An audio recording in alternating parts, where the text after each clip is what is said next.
And I knew this day would come at some point in my life. However, I didn't think it would come so soon.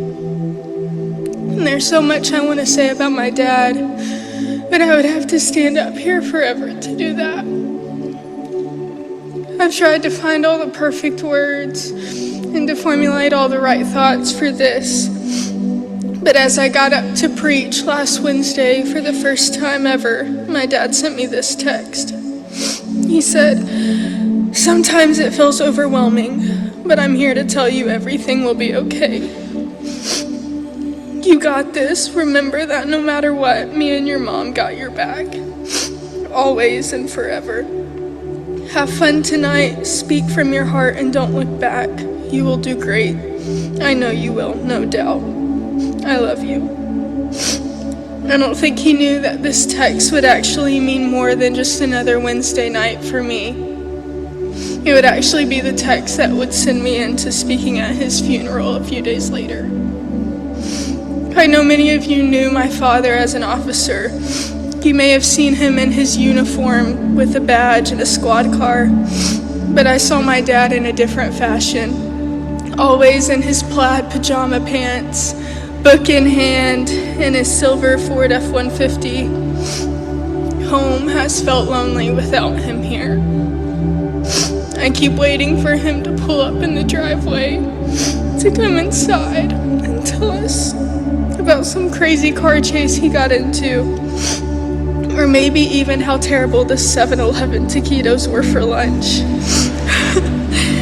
You never knew. It was always a surprise what he had gotten into that day.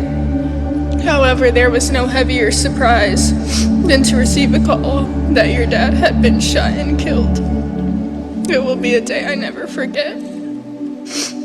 I remember having conversations with my dad about him losing friends and officers in the line of duty.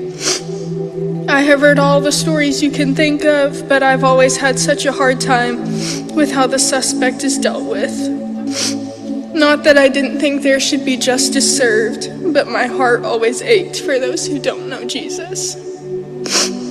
Their actions being a reflection of that. I was always told that I would feel differently if it happened to me, but as it's happened to my own father, I think I still feel the same. There has been anger, sadness, grief, and confusion, and part of me wishes I could despise the man who did this to my father, but I can't get any part of my heart to hate him. All that I can find is myself hoping and praying for this man to truly know Jesus. I thought this might change if the man continued to live, but when I heard the news that he was in stable condition, part of me was relieved. My prayer is that someday down the road, I'd get to spend some time with the man who shot my father. Not to scream at him, not to yell at him, not to scold him, simply to tell him about Jesus.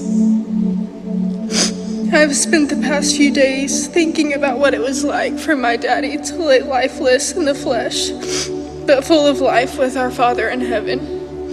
I wonder what it was like to reunite with his father, to see his other officers who fell in the line of duty, but mostly to sit at the right hand of Jesus. I can imagine it's a much better place than here.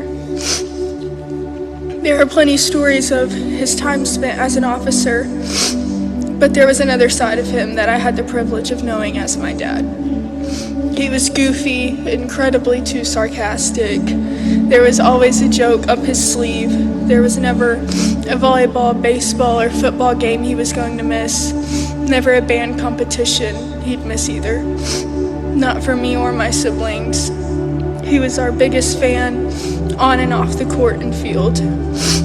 He encouraged me, pushed me, and supported every decision I made. There are many days whenever I was a baby, like Doug said, he'd take me to the shooting range to train with other officers, and a few of them, like Doug, would watch me while he went to qualify. I'll never forget when I was younger, he would drop anything for me.